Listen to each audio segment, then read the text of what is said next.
ఏదైతే విజయవాడకు సంబంధించి బుడమేరు వరదలకు సంబంధించి మునిగిపోయిన టైంలో కొంతవరకు ఆయన బయటకు వచ్చారు. ఎప్పుడు ఒకరోజు బయటకు వచ్చారు, లేదంటే సహాయ కార్యక్రమాలు ఇమ్మని చెప్పి మొత్తానికి పిలుపునిచ్చారు. దాని తర్వాత కొన్ని అంశాల్లో మీరు చెప్తున్నట్టుగా ఆయన వచ్చి ప్రతిపక్ష పాత్ర పోషిస్తున్నారు అనుకుందాం, ఒప్పుకుందాం కాసేపు.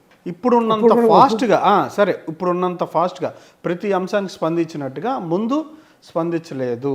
మా నాయకుడు ఇంకా కొంచెం ముందుకు వచ్చి ఉంటే బాగుండేది అనేది నా క్వశ్చన్. నేను అదే అడుగుతున్నాను మిమ్మల్ని. ఏ సమస్య మీద జగన్మోహన్ రెడ్డి గారు స్పందించలేదు చెప్పండి, నన్ను కూడా ఎన్లైటింగ్ చేయండి అని చెప్తున్నాను. ఇప్పుడు బుడమేరుకు సంబంధించి కాసేపు వరదకు సంబంధించి వద్దాం. వరదకు సంబంధించి జగన్మోహన్ రెడ్డి గారు ఎన్ని రోజులు పర్యటించారు?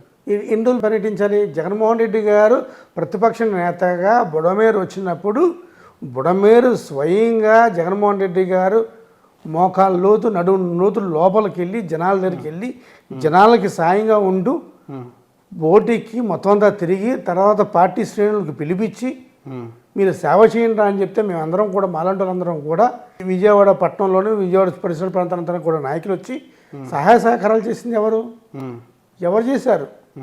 బుడమేరు గురించి, ఇదే బుడమేరు గురించి ఆ పార్టీ నేతగా నేను శాసన మండలిలో ఎన్నిసార్లు క్వశ్చన్ చేశాను.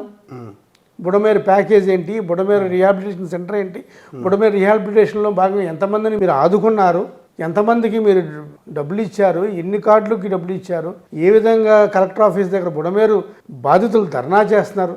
సో అలా లేదు. మీరు అడగవలసిన క్వశ్చన్ అంటే జగన్మోహన్ రెడ్డి గారు ఎందుకు అసెంబ్లీకి వెళ్ళట్లేదు, అది తర్వాత అంతే తప్ప జగన్మోహన్ రెడ్డి గారు సమస్యల మీద పోరాట్లేదు, యాక్సెసిబుల్ గా ఉండట్లేదు. అరుణ్ గారు మేము అధికారంలోకి వచ్చిన తర్వాత 2019, 2024లో చంద్రబాబు నాయుడు ఎక్కడికి వెళ్ళిపోయాడండి?